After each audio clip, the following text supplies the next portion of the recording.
구조 변화를 통한 승계 전략을 많이 이야기를 하고 있는데요. 구조 변화를 통한다는 것은 자본금을 바꿔주고 주식 수를 바꿔주고 주주를 바꿔주고 이러한 선행 지표를 변화시켜 줌으로 인해서 세금을 줄여주는 전략을 보고 구조 변화를 통한 승계 전략이라고 그럽니다. 그럼 제가 이번에 세법 개정안이 하나 올라가 있는 게 있어요. 지금 현재 23년 올해 말에 국회에서 통과된다고 내년 1월 1일부터 바뀌는 세법인데요. 세법 개정안이 올라가 있는 내용 중 하나 반드시 올해 대표님 회사에 이러한 구조를 가지고 있다 그러면 체크하고 가셔야 될 내용이 있습니다. 세금 차이가 상당히 많이 나는 부분이에요.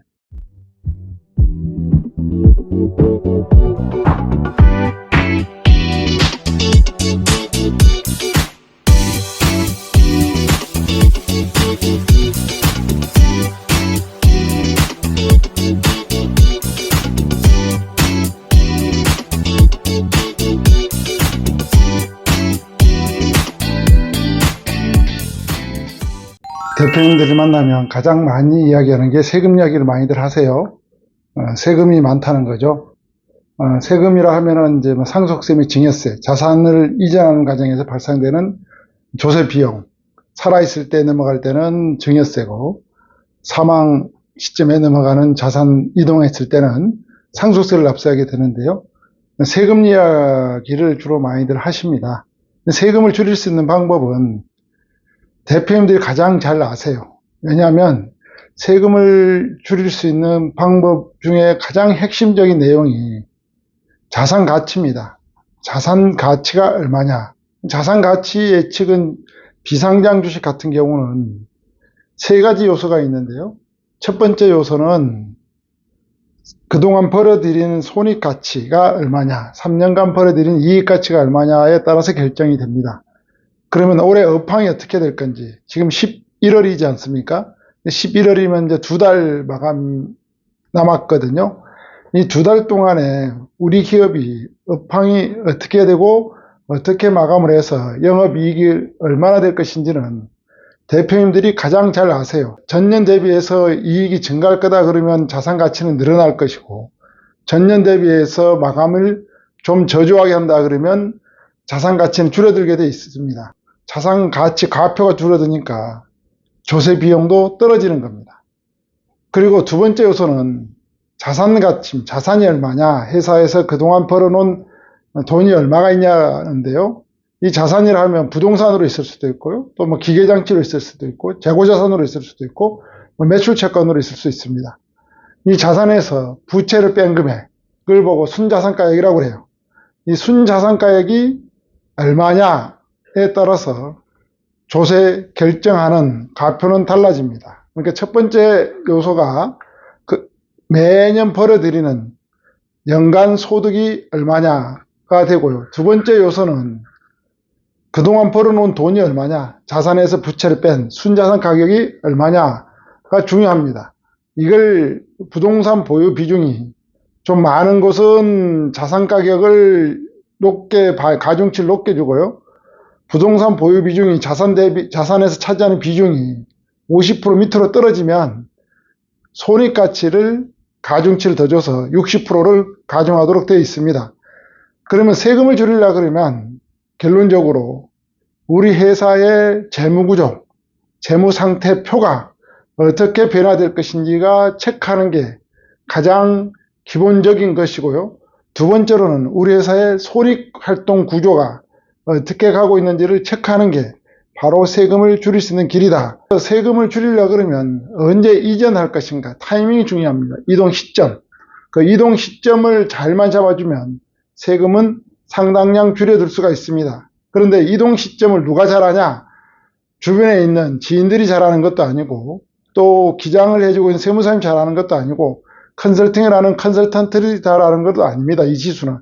대표님들이 가장 잘한다. 그래서 세금 줄일 수 있는 방법은 우리 회사의 업황과 또 우리 회사의 영업 구조와 우리 회사의 자산 구조가 어떻게 재무 구조가 바뀌어가는지를 추세를 살펴보고 그 타이밍을 예측해서 자산 이전 시점을 잘 잡으면 상당히 세금을 줄여줄 수가 있습니다.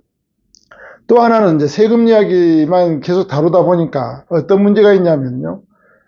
세금보다 더 중요한 문제가 있습니다. 세금보다 더 중요한 문제가 뭐냐?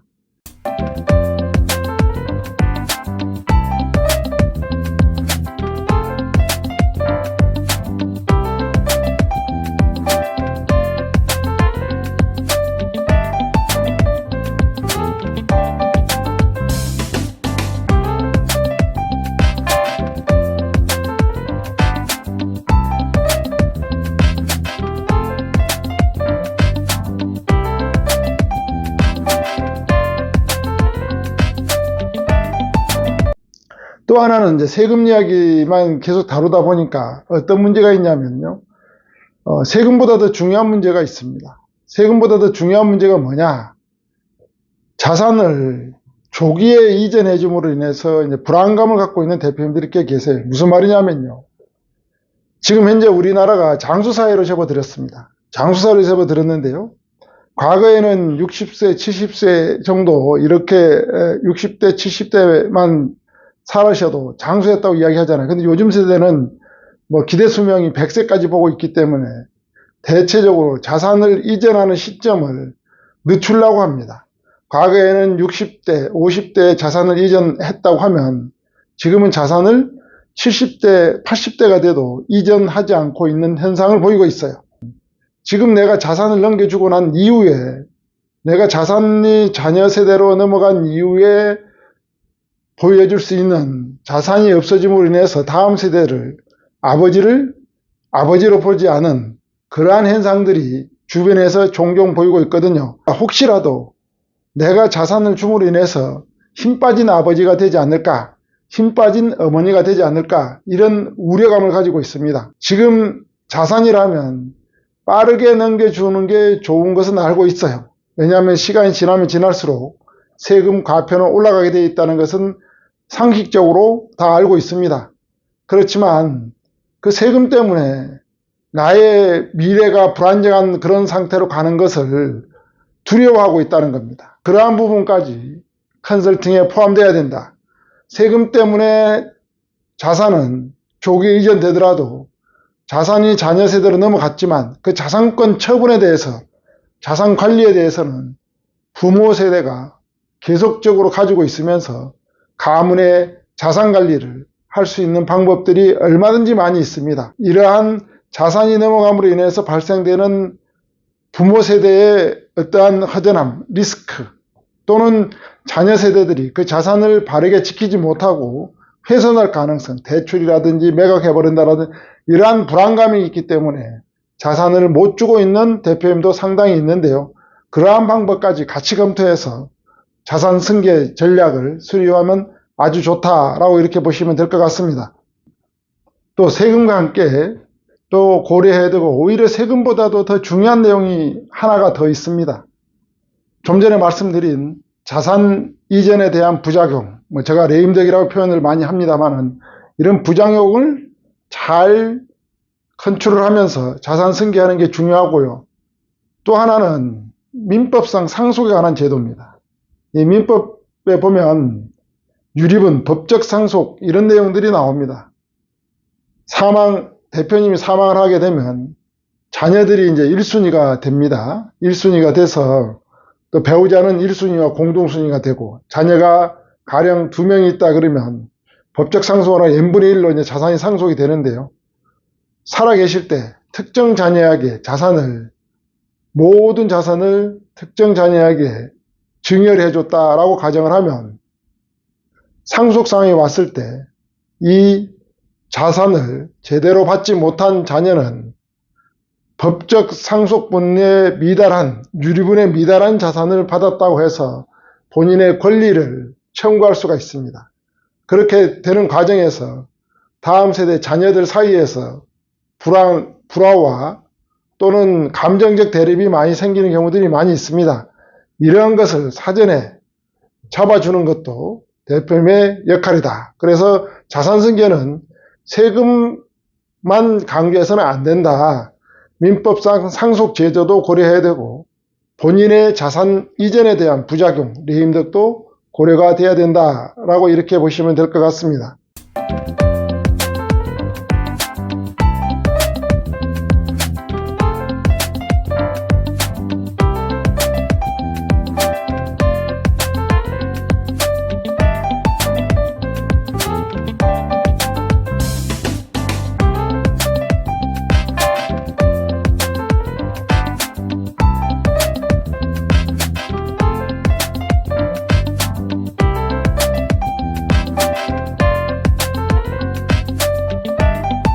비상장 주식 같은 경우는 주식 평가를 어떻게 하냐에 따라서 상당히 과표가 달라집니다. 비상장 주식은 이렇게 보시면 될 것 같습니다. 자산이 있고 부채가 있고 이 자산에서 부채를 뺀 금액이 바로 순자산가액입니다. 이걸 순자산가액을 가지고 발행 주식 총수로 나눕니다.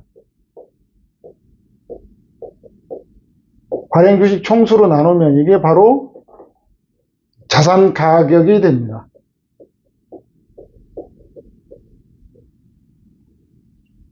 손익은 1년간 벌어들인 손익이 있는데요. 이게 3년간 보도록 되어 있습니다.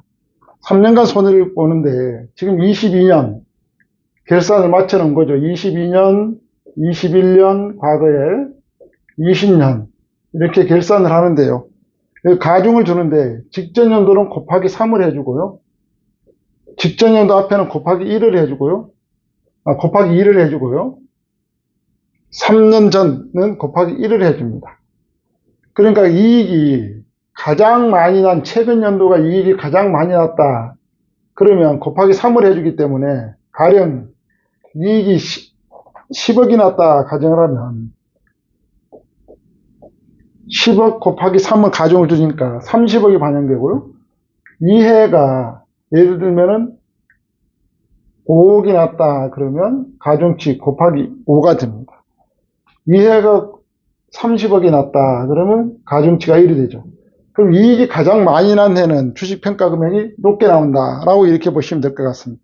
이걸 가중해서 이것도 똑같이 발행 주식 총수로 나눈 겁니다.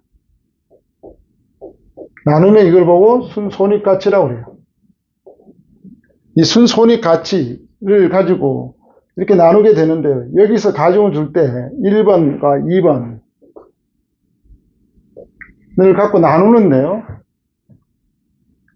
자산에서 차지하고 있는 비중, 부동산이 차지하고 있는 비중, 자산에서 차지하고 있는 비중이 50%가 초과된다. 그러면 50%가 초과되면 이 순자산가액과 순손익가치에서 순자산가액을 가중치를 곱하기 6을 해주고요. 순손익가치를 곱하기 4를 해주게 됩니다. 부동산 보유 비중이 50%가 아래다라고 이렇게 보시면 자산에 차지하고 있는 부동산 보유 미치다 그러면 가중치를 순손익가치에다가 6을 주고요. 순자산가치에다가 4를 주게 됩니다. 그러면 여기서 고려해야 될 게 재무구조상 우리 회사는 부동산 보유 비중이 50% 언저리에서 플러스 마이너스 왔다 갔다 하고 있다. 그런데 자산이 많은 회사입니다.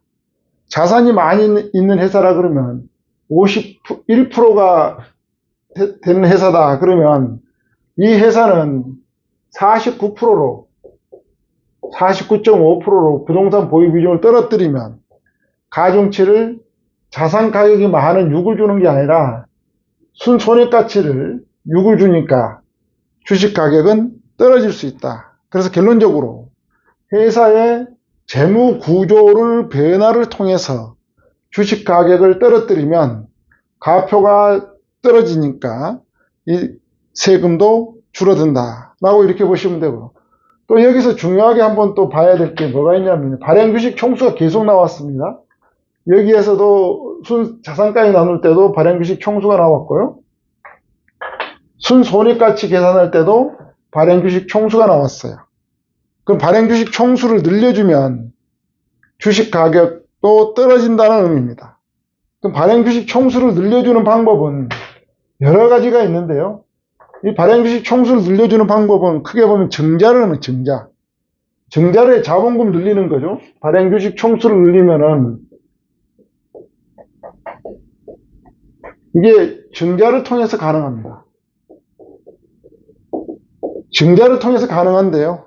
이 증자를 균등하게 증자를 하면은 예를 들면 부가 주식을 현재 70% 가지고 있고 자녀가 주식을 30% 가지고 있다 가정을 하면 발행 주식 수를 늘리라고 그러니까 증자를 균등하게 하면 부의 지분율이나 자녀의 지분율이 그대로 갑니다. 그렇기 때문에 발행 주식 총수가 주식 가격은 떨어지더라도 단위당 가격은 떨어지더라도 발행 주식 수가 늘었기 때문에 상속 가표나 증여세 가표는 떨어지지 않는다라고 보시면 돼요. 그러면 어떻게 하면 되냐? 아버지 지분은 그대로 가만히 있고 자녀 지분을 늘려주면 되겠죠.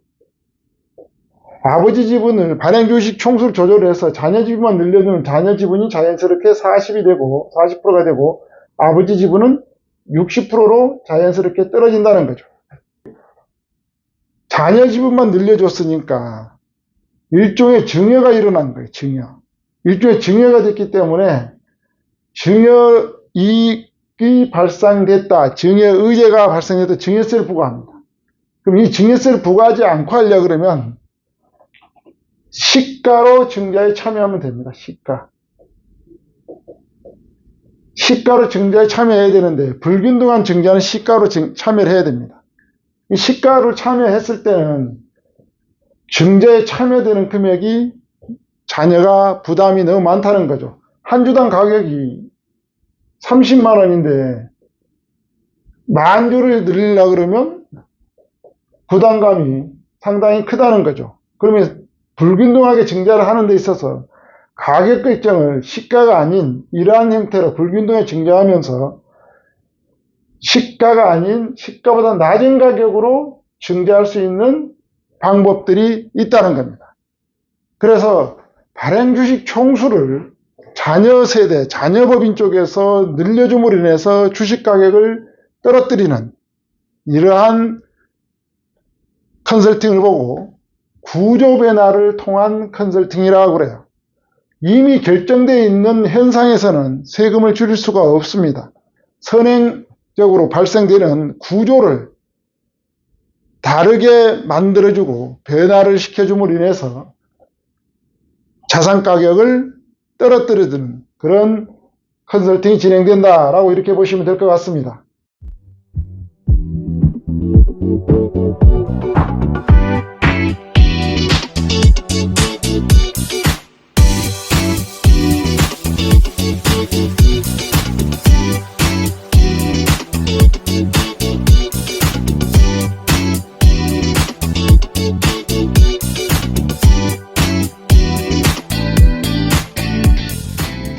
구조 변화를 통한 승계 전략을 많이 이야기를 하고 있는데요.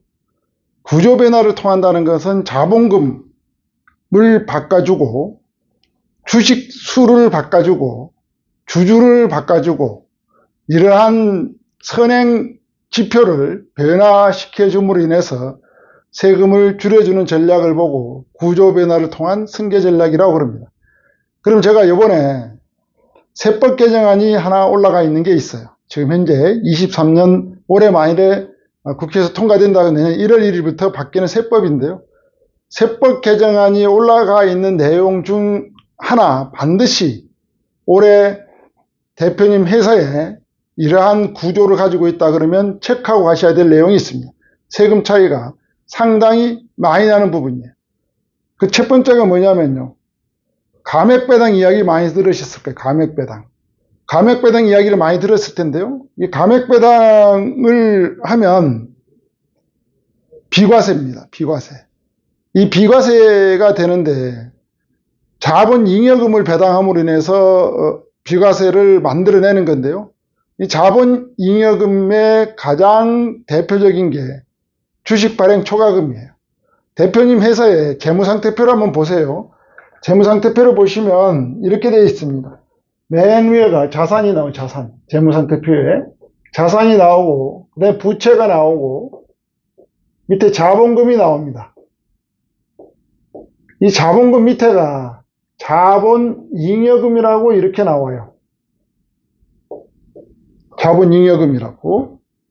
이 자산에서 부채를 뺀 게 바로 자본금이 되겠죠. 여기 이익잉여금이 있어요. 이익잉여금.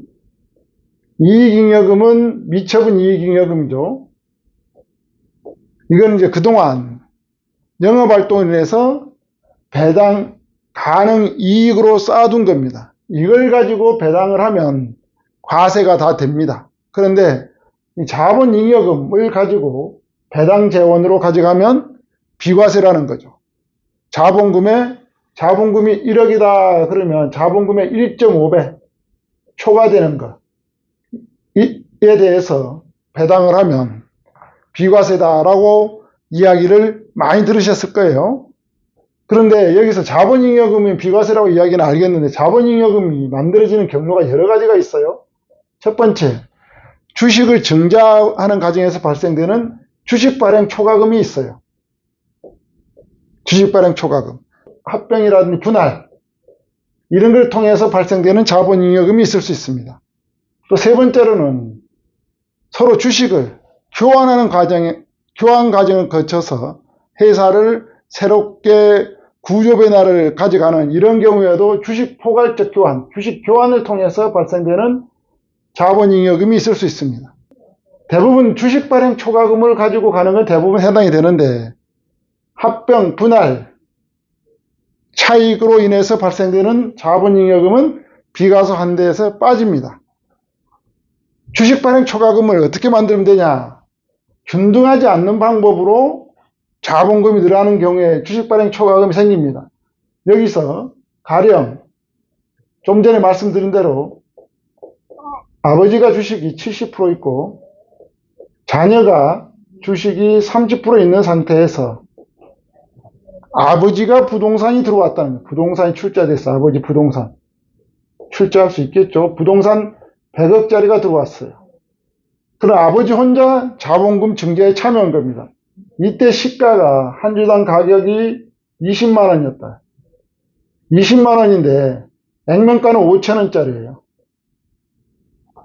좀 전에 설명드린 대로 액면가 5천 원으로 증자에 들어갈 주식 교부를 받을 수 없어요. 그럼 얼마 받아야 한 주당 20만 원에 교부 받아야 돼요. 그럼 10만 원, 5천 원과 20만 원이 차이분. 이걸 보고 주식 발행 초과금이라고 그래요. 주식 발행 초과금. 자본잉여금이에요. 이렇게 만들어진 재원은 전액 다 비과세다. 라고 이렇게 보시면 되고요. 또 여기 현금이 들어오는 경우에 부동산이 아니고 현금으로 들어오는 경우도 마찬가지입니다.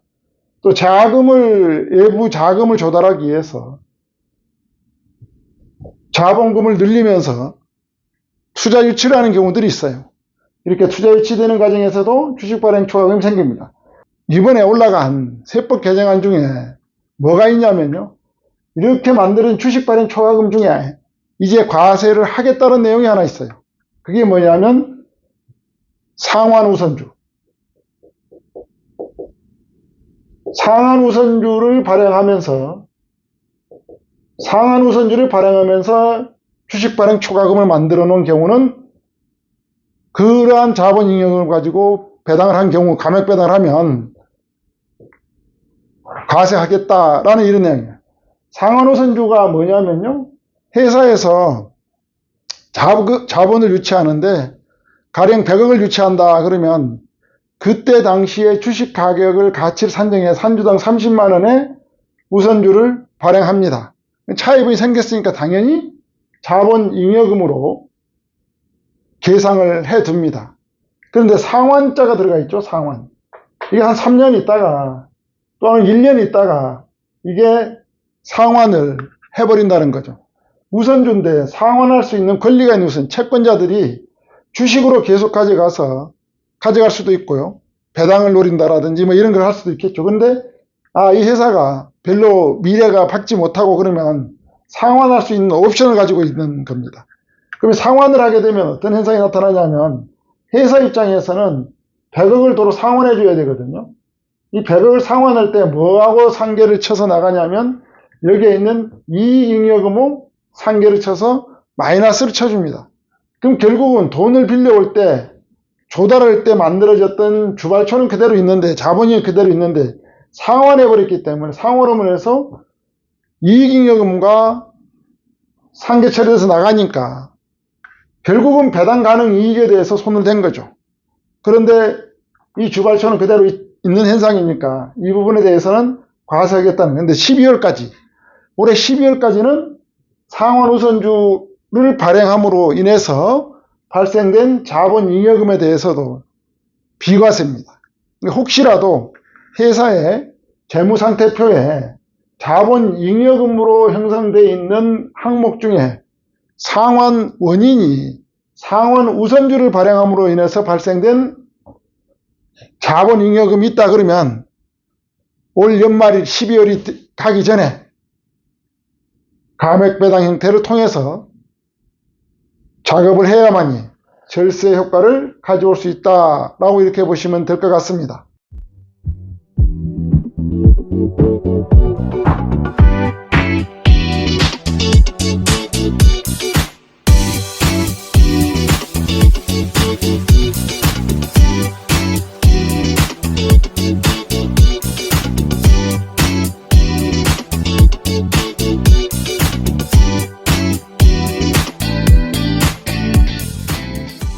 또 하나 세법 개정안이 올라가 있는 내용을 주의 깊게 보셔야 될 내용들이 있습니다.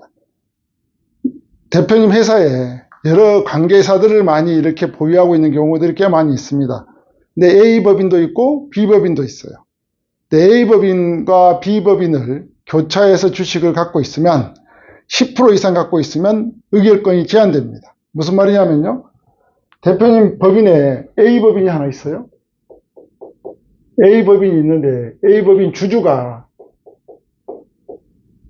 대표님이 70%고 여기에 B법인이 30%예요.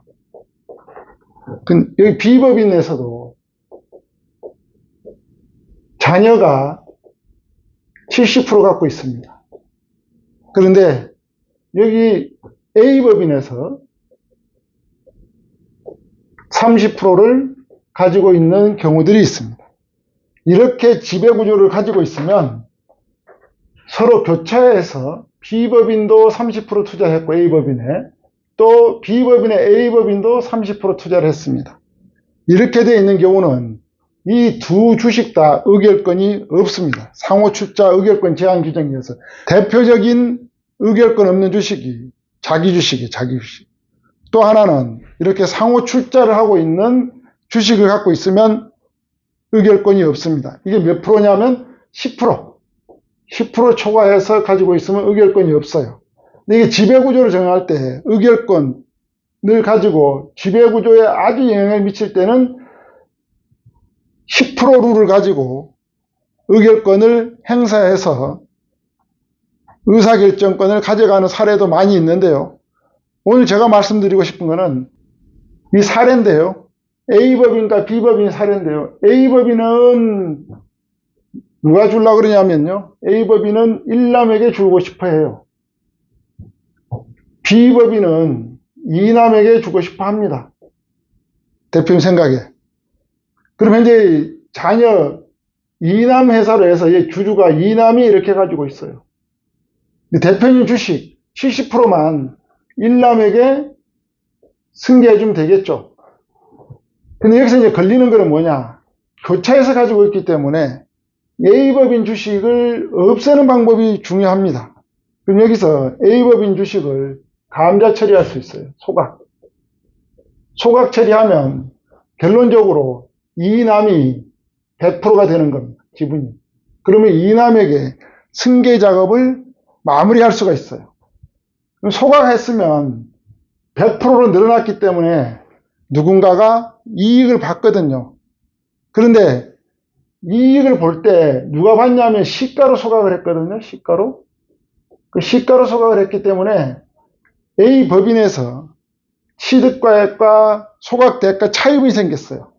A 법인 입장에서는 소각대가가 취득가액이 있고요.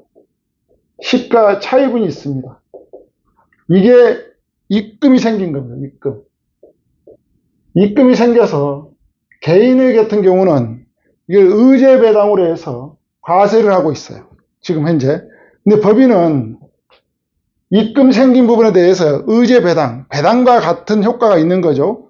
배당금을 받은 걸로 봅니다. 그리고 배당금에 대해서 입금 불산입 처리를 하도록 했어요. 쉽게 말하면 비과세를 한다는 거죠. 그럼 입금 불산입 규정을 보면 30% 투자를 하고 있었잖아요. 30% 지분만큼 입금 산입이 된 걸로 봅니다. 그러면 관계사 주식을 30% 갖고 있으면 80%까지 공제를 해준다라고 생각하시면 돼요. 그럼 입금된 게 가령 100억이 나와, 100억. 100억이 나왔는데 이 100억에 대해서 원래는 법인세로 다 과세를 해야 되는데요. 80%를 공제해 준다는 거죠. 80%. 80% 공제하니까 100억에 대해서 80억은 입금 불산입이 되니까 20억에 대해서만 법인세로 과세되니까 거의 세금을 내지 않고 승계구조를 짤 수가 있습니다.